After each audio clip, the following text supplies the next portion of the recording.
Hola, bienvenidos, espero que se encuentren muy bien. En esta ocasión hablaremos acerca de estas ondas que tenemos ahí, que muchas veces pues se generan cuando nosotros hablamos. Si se fijan o se han fijado cuando ponemos un aparato musical y utilizamos un tipo de reproductor, hay muchos de ellos que nos hacen estas ondas de acuerdo a los fenómenos acústicos que estamos escuchando. Y justamente hablaremos de eso, pero en relación a nuestro propio lenguaje, porque vamos a hablar acerca de los rasgos suprasegmentales, o sea, de los segmentos que nosotros podemos dividir nuestras palabras que son emitidas a través pues, de sonidos. Para iniciar, sabemos de que cuando hablamos de los rasgos suprasegmentales o prosódicos, estamos hablando de los fenómenos que ocurren en las cadenas acústicas que emitimos al momento de hablar y que esos elementos fónicos vamos a ver que participan en la construcción de los enunciados y que de cierta forma también son los que le dan significado. Porque sabemos que si pronunciamos una palabra de una manera u de otra, vamos incluso a poder cambiar el significado léxico que esa palabra pueda tener. Por eso es que cuando hablamos de esos rasgos suprasegmentales, vamos a ver que también nos van a servir para clasificar palabras. Por ejemplo, tenemos esta palabra que es tránsito, tránsito y tránsito. ¿Sí? Y vamos a ver que cuando hacemos la clasificación, tránsito es un sustantivo común que nos habla pues, de un transporte que es parte del transporte de tránsito. También tránsito, este se refiere a un verbo que se encuentra en presente, porque yo digo que yo transito, un presente indicativo, porque es una acción real que se encuentra en la primera persona. Y luego el tránsito está hablando de otro verbo, que en este caso es un pretérito indefinido, porque no sabemos en qué momento ocurrió, y que se encuentra en la tercera persona porque decimos él o ella tránsito. Él o ella tránsito. Entonces, como podemos ver, estos elementos prosódicos son tan importantes porque nos ayudan dentro de esa cadena sonora que nosotros emitimos a darle diferentes significados a una sola palabra. No es lo mismo decir papá a decir papa, porque papa sin la entonación o sin utilizar la sílaba tónica en papa ya pierde el significado y ya se convierte pues en una verdura o una fruta. Entonces vamos a ver que los elementos o los rasgos suprasegmentales son tres principalmente y los vamos a revisar. El primero de ellos tiene que ver con el acento y este rasgo vamos a ver qué manera va a afectar de manera exclusiva a la sílaba. Porque sabemos que hay una sílaba dentro de una oración que tiene mayor fuerza de voz. Esa sílaba es la que nosotros conocemos como sílaba tónica, ¿verdad? Y las demás sílabas son sílabas que tienen menor fuerza de voz o ninguna fuerza de voz y son sílabas átonas. En el español sabemos que el acento es libre de utilizarse en cualquiera de las sílabas. Y así, por ejemplo, nosotros decimos frijoles y allá en Colombia dicen frijoles. ¿Sí? Entonces ahí vamos viendo cómo se le va cambiando la ubicación, en este caso, pues del acento. Igual como ocurre con la lengua indígena. ¿Sabían que para los indígenas todas las palabras que utilizaban para ellos eran agudas? O sea, siempre hacían la mayor fuerza de voz al final.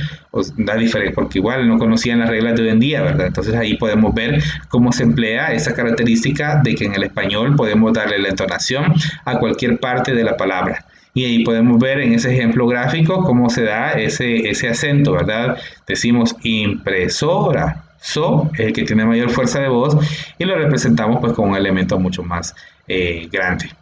Vamos a ver también que otro elemento prosódico que podemos tener es la tilde, y que en ese caso sabemos que utilizamos la tilde prosódica cuando vamos a diferenciar una palabra de otra que pueda tener un significado similar.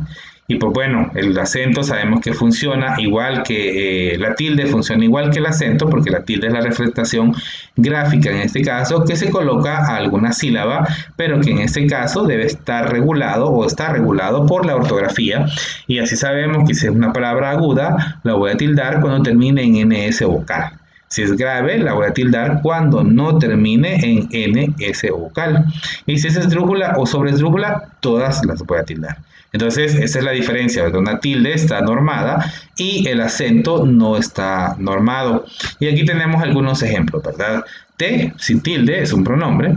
El T con tilde es un sustantivo, porque estoy hablando de una bebida. Tú sin tilde es un adjetivo posesivo y tú con tilde es un pronombre. El sin tilde es un artículo, el con tilde es un pronombre. Se sin tilde es un pronombre reflexivo, se con tilde es un pronombre de saber, más sin tilde es una conjunción que significa pero, y más sin tilde, más con tilde es un adverbio de cantidad. Mi es un adjetivo posesivo y mi con tilde es un pronombre. Sí es una conjunción y sí es una afirmación, sí con tilde. De es una preposición y de con tilde es un verbo, o sea, del verbo dar. Entonces ahí vemos cómo se da la tilde prosódica y cómo puede ayudar a cambiarnos también el significado de una palabra, así como también lo hacía pues el acento.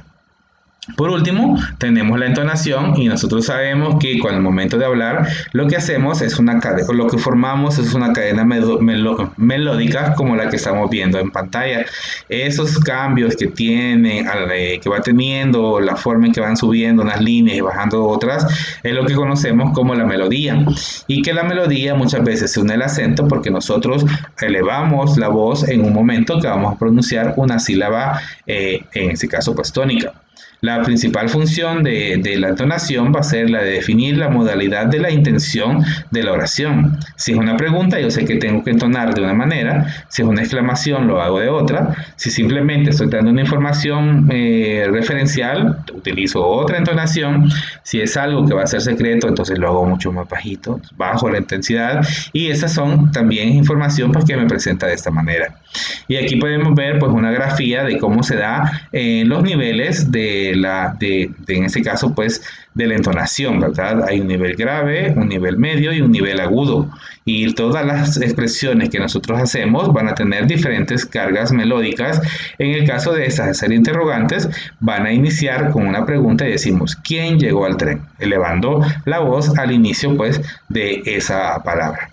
Entonces, con eso hemos hablado acerca de los rasgos suprasegmentales y que tienen que ver pues, con la prosodia o con las características que poseen esas cadenas melódicas.